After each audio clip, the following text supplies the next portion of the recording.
बहुजन मुक्ति मोर्चा के नेता रूपनारायण एक्का को पुलिस ने किया गिरफ्तार।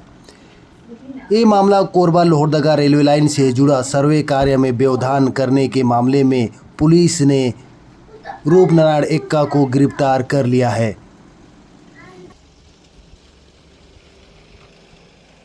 रूपनारायण एक्का और सुनील खलखो ने ग्रामीणों के साथ मिलकर 5वीं अनुसूची का हवाला देकर रेलवे लाइन सर्वे करने आई टीम को सर्वे कार्य के लिए मना कर रहे थे। बहुजन मुक्ति मोर्चा के दूसरे नेता सुनील खलखो को भी पुलिस ने पकड़ लिया है। ये वीडियो जब पुलिस टीम ने इनके पास आई थी तब बनाई है। अगर आप लोग साथियों तो आप लोग देखते रहिएगा। अगर मैं जेल चला जाता हूं तो मेरे को कोई दुख नहीं है, क्योंकि मैं समाज के लिए जेल जाऊंगा। लेकिन अगर मैं छूट के आऊंगा तो दोबारा आप लोगों के लिए मैं आवाज़ उठाता रहूंगा। अगर आप लोग बाहर में रहेंगे तो आप लोग बिल्कुल आंदोलन को बिल्कुल पीछे मत छोड़िएगा। साथियों, मैं भारत मुक्ति मोर्चा का प्रदेश अध्यक्ष हूं और भारत मुक्ति मोर्चा का 33 के 33 जिले में नेटवर्क है। मैं देखना चाहता हूं कि कितने लोग हमारे समर्थन में आते हैं, कहां कहां ज्ञापन होता है, कहां कहां के लोग मेरे को सपोर्ट करते हैं। तो साथियों, मैं इतनी ही बातें कह के अपने आप को यहीं पर रोकता हूं। आप लोग देखते रहिएगा और लगातार बने रहिएगा कि मेरे साथ में क्या हो रहा है। मैं भी लगातार बना रहूंगा आप लोगों के साथ में। सभी को जोहार, जय मुल्ला से। क्षेत्र नहीं है ये, कौन सा क्षेत्र नहीं है भाई? ये राज्य क्षेत्र है, राज्य सरकार के ड्यूटी से हम लोग शासन। आप ये नहीं बोल सकते हम लोग का कभी यहाँ पे मेन सूची क्षेत्र है। मेन यहाँ पे राज्य शासन का सरकार चलती है, राज्य शासन की सत्ता है, समझे? राज्य शासन की सत्ता है, राज्य सरकार के प्रतिनिधि के रूप में हम लोग महोदय।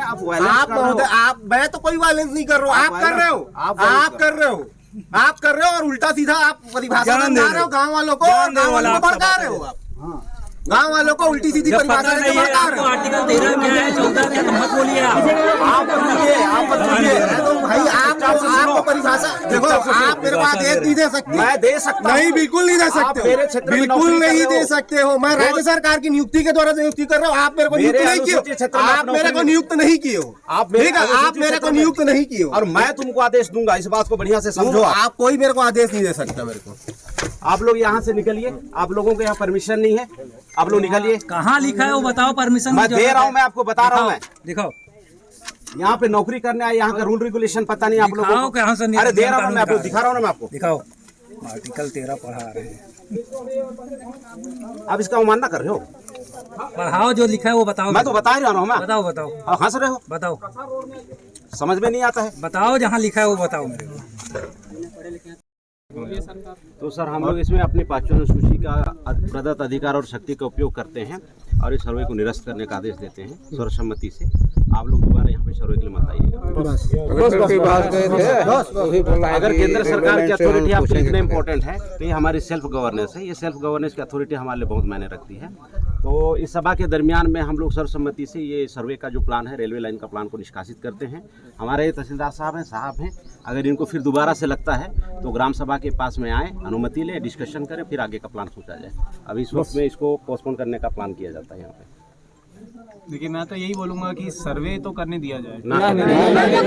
कलेक्टर के पास आवेदन देने गए थे उस दिन, बोले कि रेलवे लाइन से हम लोग बात करेंगे। हमारा रिजर्व इलाका, खुद जाके बोला हूँ कलेक्टर को, ये हमारा रिजर्व इलाका है, यहाँ पे सिर्फ आदिवासियों का चलेगा। प्रशासनिक आदेश दिए हैं कलेक्टर साहब, आदिवासी इनको पता होगा ये बातें। कलेक्टर साहब आदेश दिए हैं कहना अपने के लिए यहाँ। और यहाँ पे हम लोग सरकार के ऊपर में पूरी तरह से रेलवे लाइन से हम बात करेंगे, उसके बाद तो हम लोग बोले या हमें वो अपना जो पॉलिसी हमारे ऊपर में धकेले। हमें भी तो उसमें विवेकपूर्ण तरीके से तर्क करने का अधिकार है ना सर, कि रेलवे लाइन बनने से। बिल्कुल आपको है। हाँ। मैंने तो ऐसा कुछ बोला ही नहीं किया। जी। किसका अधिकार है, मैं अधिकार की यहाँ पे बात ही नहीं करता। मैं यहाँ आया हूँ अपनी टीम के साथ जी। हमारा ये पर्पस है कि हम यहाँ पे एक बार देख तो लें कि क्या कलेक्टर से आदेश लेके ऐसी चाह गए हैं। आदेश है कलेक्टर का दादा। मैं गया था, आपको फोन करूंगा बोला कलेक्टर, मैं खुद गया था। सर, यहाँ पे कलेक्टर का आदेश नहीं चलेगा सर, यहाँ पे कलेक्टर का आदेश नहीं चलेगा। यहाँ पे सिर्फ ग्रामीणों का आदेश मिलेगा तो आपको फोन करके बोलूंगा बोला है। अरे सर, वीडियो रिकॉर्ड हो रहा है, मैं बता रहा हूँ आप लोगों के ऊपर। मैं ये कंटेम्प्ट ऑफ कॉन्स्टिट्यूशन का केस दर्ज करूंगा अगर आप ऐसा बात करोगे तो मेरे से। यहाँ पे कलेक्टर का नहीं चलेगा, मैं तो ऑन द रिकॉर्ड बोल रहा हूँ ना। ये पूरे के पूरे हमारे प्रशासन के अधिकारी वीडियो शूट कर रहे हैं। मैं ऐसा अनकॉन्स्टिट्यूशनल बात करूंगा क्या? मैं यहाँ पे कलेक्टर का आदेश नहीं चलेगा, या 5वीं अनुसूची का ग्राम पंचायत का आदेश चलेगा। हम इच्छा होगा तो देंगे, इच्छा ना होगा तो ना देंगे। और आप लोग हम लोगों से जबरदस्ती नहीं कर सकते। जबरदस्ती करने के लिए कौन आया है? मैं तो बोल रहे ना केंद्र सरकार का कलेक्टर का आदेश है। जब बोल रहे हैं कि भाई 5वीं अनुसूची में ना कलेक्टर का चलता है ना केंद्र सरकार। जबरदस्ती किसी ने की है क्या? हाँ किया है ना सर, बातों में जबरदस्ती हो रही है ना। ये बातों में जबरदस्ती तो सबसे अभी बोल रहे हैं कलेक्टर का आदेश, नहीं तो आप अभी तो कलेक्टर का आदेश से बोल रहे हैं। मैं अनकॉन्स्टिट्यूशनल बात नहीं कर रहा हूँ, मैं कलेक्टर कॉन्स्टिट्यूशनल के दायरे पास में गया बात था कर तो रहा हूँ। बोल रहा है कि हम लोग बातचीत करेंगे, उसके बाद हम लोग देंगे जवाब। कहाँ पे बात की थी? जसपुर में कलेक्टर साहब से हाँ मिले थे? मिले थे, हम लोग गए थे। क्या बोले? आवेदन देंगे, वो तो दे दिए हैं आवेदन वहाँ क्षेत्र की खबर को सबसे पहले जानने के लिए चैनल को सब्सक्राइब कर बेल आइकन को प्रेस जरूर करें।